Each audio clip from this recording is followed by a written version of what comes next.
നമസ്കാരം. കേരളം ഇന്നേവരെ കാണാത്ത വിധം ഒരു കുറ്റവാളിയും സംസ്ഥാനത്തെ ആഭ്യന്തര വകുപ്പും തമ്മിലുള്ള അതിശക്തമായ പോരാട്ടത്തിന്റെ നിർണായക വിവരങ്ങളാണ് പുറത്തുവരുന്നത്. പോലീസിനെയും സർക്കാരിനെയും പരസ്യമായി വെല്ലുവിളിച്ച് ഒളിവിൽ കഴിയുന്ന അർജുൻ ആയങ്കിക്കായുള്ള തെരച്ചിൽ പോലീസ് അതീവ ഊർജിതമാക്കിയിട്ടുണ്ട്. ഒരു വശത്ത് പ്രതിയെ പിടികൂടാൻ 10 സ്പെഷ്യൽ സ്ക്വാഡ് സംസ്ഥാന അതിർത്തികൾ വരെ അരിച്ചുപെറുക്കുമ്പോൾ മറുപുറത്ത് ഒളിവിലിരുന്നു കൊണ്ട് പോലീസിനെ കൊഞ്ഞനം കുത്തുകയാണ് അർജുൻ ആയങ്കി. ഇതിനിടയിൽ അർജുൻ ആയങ്കി വെടിവെക്കുവാൻ ആഭ്യന്തര വകുപ്പ് ഉത്തരവിട്ടുവെന്ന വാർത്തകളോട് അതീവ മാസ് ലുക്കിൽ പ്രതികരിക്കുകയാണ് ആഭ്യന്തരമന്ത്രി രമേശ് ചെന്നിത്തല. അർജുൻ ആയങ്കിയെ പിടികൂടുന്നതുമായി ബന്ധപ്പെട്ട് വെടിവെക്കാൻ ആഭ്യന്തര വകുപ്പ് നിർദ്ദേശം നൽകിയിട്ടുണ്ടെന്ന വാർത്തകൾ ആഭ്യന്തരമന്ത്രി രമേശ് ചെന്നിത്തല പൂർണ്ണമായി നിഷേധിച്ചു. ചുമ്മാ ആരെങ്കിലും വെടിവെക്കാനാകുമോ? ഇതാണ് ചെന്നിത്തല മാധ്യമങ്ങളോട് തികച്ചും പരിഹാസത്തോടെ ചോദിച്ചത്. പോലീസിന് വ്യക്തമായ ഒരു രീതിയുണ്ടെന്നും അത്തരമൊരു ഉത്തരവിനെ കുറിച്ച് തനിക്ക് അറിയില്ലെന്നും മന്ത്രി വ്യക്തമാക്കി.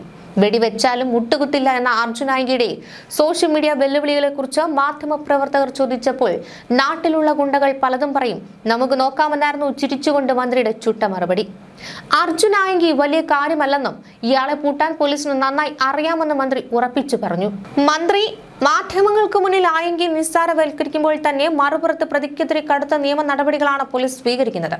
ഒളിവിൽ കഴിയുന്ന അർജുൻ ആയങ്കിക്കെതിരെ ഇപ്പോൾ പുതിയൊരു കേസ് കൂടി രജിസ്റ്റർ ചെയ്തു. സംസ്ഥാന മുഖ്യമന്ത്രിയെ സോഷ്യൽ മീഡിയയിലൂടെ മോശമായ രീതിയിൽ അധിക്ഷേപിച്ചെന്ന പരാതിയിൽ ആലുവ സൈബർ പോലീസാണ് പുതിയ കേസെടുത്തത്. നേരത്തെ ആഭ്യന്തരമന്ത്രി രമേശ് ചെന്നിത്തലയ്ക്കെതിരെ ഫേസ്ബുക്കിൽ വെല്ലുവിളി പോസ്റ്റ് ഇട്ടതിനും ഇയാൾക്കെതിരെ കേസെടുത്തിരുന്നു. കണ്ണൂർ DCC പ്രസിഡന്റ് മാർട്ടിൻ ജോർജ് നൽകിയ പരാതിയിൽ കണ്ണൂർ സൈബർ പോലീസാണ് അന്ന് കേസെടുത്തത്. കലാപാഹ്വാനം ഉൾപ്പെടെയുള്ള അതീവ ഗുരുതരമായ വകുപ്പുകളാണ് ഈ കേസിൽ ആയങ്കിക്കെതിരെ ചുമത്തിയിട്ടുള്ളത്. വിരട്ടരുത്, വളർന്ന പാർട്ടി വേറെയാണെന്നായിരുന്നു രമേശ് ചെന്നിത്തലയ്ക്കുള്ള മറുപടി എന്നോണം ഫേസ്ബുക്ക് പോസ്റ്റിലൂടെ അർജുൻ ആയങ്കി പരസ്യമായി വെല്ലുവിളിച്ചത്. ഈ വിവാദങ്ങളുടെ എല്ലാം പശ്ചാത്തലം പരിശോധിച്ചാൽ അർജുൻ ആയങ്കിയെയും സംഘത്തെയും കോതമംഗലം പോലീസ് കഴിഞ്ഞ മെയ് 3-നാണ് അറസ്റ്റ് ചെയ്തത്. ഈ ഒരു റിസോർട്ടിലിരുന്നുകൊണ്ട് കടുത്ത കുറ്റകൃത്യം ആസൂത്രണം ചെയ്യുന്നതിനിടയിൽ ഇവർ പിടിയിലാവുകയായിരുന്നു. തുടർന്ന് ഈ കേസിൽ ജാമ്യത്തിലിറങ്ങിയ അർജുൻ ആയങ്കി തന്നെ കള്ളക്കേസിൽ കുടുക്കിയതാണെന്ന് ആരോപിച്ച് കോതമംഗലം CIക്കെതിരെ ഫേസ്ബുക്ക് വഴി പരസ്യ ഭീഷണി അധിക്ഷേപം നടത്തുകയായിരുന്നു. സമാധാനപരമായ പെൻഷൻ വാങ്ങി ശിഷ്ടജീവിതം നയിക്കാൻ CI അനുവദിക്കില്ലെന്നായിരുന്നു ആയങ്കിയുടെ കടുത്ത ഭീഷണി. ഈ ഭീഷണിയുടെ അടിസ്ഥാനത്തിലാണ് പോലീസ് ഇയാൾക്കെതിരെ വീണ്ടും കേസെടുത്തതും ഇയാൾ ഒളിവിൽ പോകുന്നതും. ഇപ്പോൾ ഒളിവിലിരുന്നതുകൊണ്ടും ഇയാൾ പോലീസിനെ വെല്ലുവിളിക്കുകയാണ്. പറ്റുമെങ്കിൽ എന്നെ വന്ന് പിടിക്കുക, ഹൈക്കോടതി ജാമ്യം തള്ളിയാൽ കീഴടങ്ങാം, അല്ലാതെ പിടിച്ചേ മതിയാകൂ എങ്കിൽ പിടിക്കുക, ഇനി ജാമ്യം എടുത്തിട്ട് ഞാൻ വരുമെന്നാണ് ആയങ്കി വോയിസ് മെസ്സേജിലൂടെ വെല്ലുവിളിക്കുന്നത്. പോലീസിന് മുന്നിൽ കീഴടങ്ങാൻ ഭാവമില്ലാത്ത ആയങ്കി കഴിഞ്ഞ ദിവസം രാത്രിയും സോഷ്യൽ മീഡിയയിൽ പുതിയ പോസ്റ്റുമായി രംഗത്ത് വന്നു. തങ്ങളെ തീവ്രവാദിയാക്കിയത് ഇവിടുത്തെ സിസ്റ്റമാണെന്നും മുട്ടിന് താഴെ വെടിവെച്ചാലും മുട്ടുകുത്തില്ല എന്നുമാണ് അർജുൻ പോസ്റ്റിൽ കുറിച്ചത്. എന്നാൽ ഒളിവിലിരിക്കെ വരുന്ന ഈ സോഷ്യൽ മീഡിയ പോസ്റ്റുകൾ അർജുൻ തന്നെയാണോ നേരിട്ട് ഇടുന്നത്, അതോ പോലീസിന്റെ ശ്രദ്ധ തിരിക്കുവാൻ വൻ സൈബർ ലോബി ഇതിനു പിന്നിൽ പ്രവർത്തിക്കുന്നുണ്ടോ എന്ന സംശയവും അന്വേഷണ സംഘത്തിനുണ്ട്. ഞെട്ടിക്കുന്ന വിവരം എന്തെന്നാൽ ഈ പോസ്റ്റിന് താഴെ ഇയാളെ പിന്തുണച്ചുകൊണ്ട് നിരവധി വ്യാജ ഹാൻഡിലുകളിൽ നിന്നുള്ള കമന്റുകളുടെ പ്രവാഹമാണ് എത്തിക്കൊണ്ടിരിക്കുന്നത്. നിലവിൽ സംസ്ഥാനത്താകെ അർജുൻ ആയങ്കിക്കെതിരെ 23 കേസുകളാണ് രജിസ്റ്റർ ചെയ്തിട്ടുള്ളത്. ഇത്രയധികം കേസുകളിലുള്ള ഒരു പ്രതിക്കായി Aluva rural SP KS Sudarshan രൂപീകരിച്ച 10 പ്രത്യേക സ്ക്വാഡാണ് മൂവാറ്റുപുഴ ഡിവൈഎസ്പിയുടെ മേൽനോട്ടത്തിൽ തിരച്ചിൽ നടത്തുന്നത്. ഇതിനിടയിൽ തന്നെ അർജുൻ ആയങ്കിയുമായി ബന്ധമുള്ള 5 പേരെ തിരുവനന്തപുരത്ത് വെച്ച് തുമ്പ തമ്പാനൂർ പോലീസ് കസ്റ്റഡിയിലെടുത്തു. ഷൈജു ഷാ, ശംഖു വെങ്കടേഷ്, സംഗീത സുരേഷ്, ആദിത്യൻ എന്നിവരെയാണ് പോലീസ് വലയിലായത്. പാലിയേക്കര ടോൾ പ്ലാസ കടന്ന അർജുൻ ആയങ്കിക്കായി സമീപ ജില്ലകളിലും വിവിധ അതിർത്തികളിലുമൊക്കെയാണ് പോലീസ് വ്യാപക തിരച്ചിൽ നടത്തിവരുന്നത്. എന്നാൽ എല്ലാ പരിശോധനകളെയും വെട്ടിച്ച അർജുൻ ഇതിനോടകം തന്നെ സംസ്ഥാനം വിട്ടിട്ടുണ്ടാകാമെന്നാണ് പോലീസിന്റെ ഇപ്പോഴത്തെ പ്രധാന സംശയം. ഒളിവിലിരുന്നു കൊണ്ട് പോലീസിനെയും സർക്കാരിനെയും വെല്ലുവിളിച്ച പ്രതി എടപ്പാളിലെ ഒരു ആൾട്ടർനേറ്റീവ് ഹെൽത്ത് സെന്ററിൽ ആയങ്കി ഈ നേരിട്ടെത്തിയതിന്റെ CCTV ദൃശ്യങ്ങളൊക്കെ തന്നെ പുറത്തു വന്നിട്ടുണ്ട്. സംസ്ഥാനം വിട്ടുവെന്ന് പോലീസ് സംശയിച്ചിരുന്ന അർജുൻ ആയങ്കി മലപ്പുറം എടപ്പാളിൽ തന്നെ ഉണ്ടായിരുന്നു എന്നതിന്റെ കൃത്യമായ തെളിവുകളാണ് പോലീസിന് ലഭിച്ചത്. എടപ്പാളിലെ പ്രശസ്തമായ ആയൂർ ഗ്രീൻ റീഹാബിലിറ്റേഷൻ സെന്ററിലാണ് അർജുൻ ആയങ്കിയും സംഘവും എത്തിയത്. ഇവിടുത്തെ സെക്യൂരിറ്റി ക്യാമറകളിൽ രാവിലെ കൃത്യം 11:20 ആയങ്കിയും സുഹൃത്തുക്കളും നടന്നു പോകുന്ന ദൃശ്യങ്ങളാണ് കൃത്യമായി പതിഞ്ഞത്.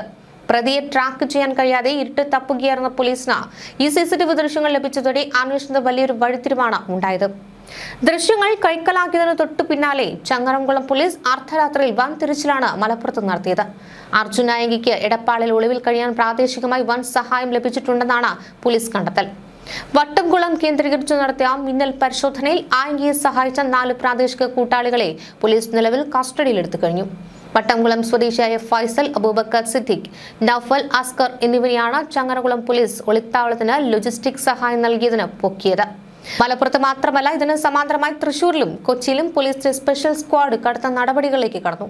അർജുൻ ആയങ്കിയുടെ സഹോദരൻ അഖിൽ ആയങ്കിയെ തൃശൂർ വടക്കുംനാഥൻ ക്ഷേത്ര മൈതാനത്തിന് സമീപത്തു നിന്നും പോലീസ് സംഘം വട്ടമിട്ട് പിടിച്ച് കസ്റ്റഡിയിലെടുക്കുകയായിരുന്നു. അർജുൻ ഒളിവിൽ കഴിയുന്ന റൂമിനെ കുറിച്ചും അവന് പണമിടപാടുകൾ നടത്താൻ അക്കൗണ്ടുകൾ കൈകാര്യം ചെയ്തതിനും അഖിലിന് വ്യക്തമായ പങ്കുണ്ടെന്നാണ് ഷാഡോ പോലീസിന്റെ നിഗമനം. അഖിലിനെ നിലവിൽ രഹസ്യ കേന്ദ്രത്തിൽ ചോദ്യം ചെയ്തു വരികയാണ്. അതേസമയം കൊച്ചി കേന്ദ്രീകരിച്ച് അർജുൻ ആയങ്കിക്ക് പണവും ഒളിക്കാൻ ആഡംബര സൗകര്യമൊരുക്കിയ മറ്റു 2 അടുത്ത സുഹൃത്തുക്കൾ കൂടി വലയിലായിട്ടുണ്ട്.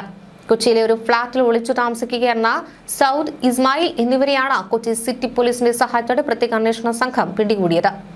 വടക്കൻ കേരളത്തിൽ നിന്നും മധ്യ കേരളത്തിലേക്കും അവിടെ നിന്ന് തെക്കൻ കേരളത്തിലേക്കും നിരന്തരം ഒളിത്താവളങ്ങൾ മാറ്റാൻ അർജുൻ ആയങ്കിയെ സഹായിച്ചത് ഈ കൊച്ചിയിലെ ലോബി എന്നാണ് വ്യക്തമായിട്ടുള്ളത്. ഇതോടെ ആയങ്കിയുടെ പണമിടപാടുകളുടെ സ്രോതസ്സും പോലീസ് മരവിപ്പിക്കാൻ തുടങ്ങിയിട്ടുണ്ട്. എടപ്പാളിലെ CCTV ദൃശ്യങ്ങൾ പുറത്തു വരികയും ഒരേസമയം മലപ്പുറം, തൃശൂർ, കൊച്ചി എന്നിവിടങ്ങളിൽ നിന്നും അർജുൻ ആയങ്കിയുടെ സഹോദരൻ ഉൾപ്പെടെ 6 സഹായികൾ പിടിയിലാവുകയും ചെയ്തതോടെ ആയങ്കിയുടെ ഒളിച്ചുകളി അവസാന ഘട്ടത്തിലേക്ക് നീങ്ങുകയാണ്. ഇതിനിടെ ഓപ്പറേഷൻ തൂഫാൻ 2ാം ഘട്ടം ഓണം കഴിഞ്ഞാൽ ആരംഭിക്കുമെന്നും ആഭ്യന്തരമന്ത്രി രമേശ് ചെന്നിത്തല വ്യക്തമാക്കി. ഓപ്പറേഷൻ തൂഫാനിൽ 200-ലധികം ആളുകളെയാണ് അറസ്റ്റ് ചെയ്തത്. 7000-ലധികം കേസുകൾ രജിസ്റ്റർ ചെയ്തു. 100 കോടിയിലധികം വില വരുന്ന രാസലഹരി പിടിച്ചെടുത്തു. ഓപ്പറേഷൻ തൂഫാൻ 2ാം ഘട്ടത്തിൽ ത്രിതല പഞ്ചായത്തുകളുമായി ചേർന്ന് നടപ്പിലാക്കും. കൊറിയർ വഴി ലഹരി അയക്കുന്ന പരിപാടി അവസാനിപ്പിക്കണം. സ്വകാര്യ കൊറിയർ കമ്പനികൾ ഇത് പ്രോത്സാഹിപ്പിക്കുന്നത് ശരിയല്ല. ഇതിനെതിരെ ശക്തമായ നടപടി ഉണ്ടാകുമെന്ന് മന്ത്രി വ്യക്തമാക്കി. ഓണക്കാലത്ത് കേരളത്തിൽ സ്പിരിറ്റ് ഒഴുകുന്ന ഒരു പ്രവണതയുണ്ട്. അതിനി അനുവദിക്കില്ല. ഓഗസ്റ്റ് 15ഓടെ കേരള പോലീസിൽ സമൂലമായി മാറ്റം വരാൻ പോവുകയാണ്. മൈ പോലീസ് സ്റ്റേഷൻ എന്ന രീതിയിലേക്ക് സ്റ്റേഷനുകളുടെ മുഖം മാറും.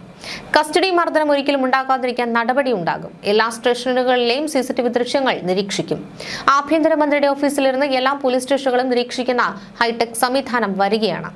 ജനങ്ങളുമായുള്ള ഇടപെടൽ മെച്ചപ്പെടുത്താൻ എല്ലാ പോലീസ് സ്റ്റേഷനുകളുടെയും ഫീഡ്ബാക്ക് രേഖപ്പെടുത്തുമെന്നും മന്ത്രി പറഞ്ഞു. വന്ദേ മാതരത്തിന്റെ പൂർണ്ണ രൂപം ചൊല്ലുന്നതിനെ കുറിച്ചുള്ള ചോദ്യത്തിന് അങ്ങനെ ഒരു ഉത്തരവ് ഇറക്കിയത് അറിവില്ല എന്നായിരുന്നു മന്ത്രിയുടെ മറുപടി.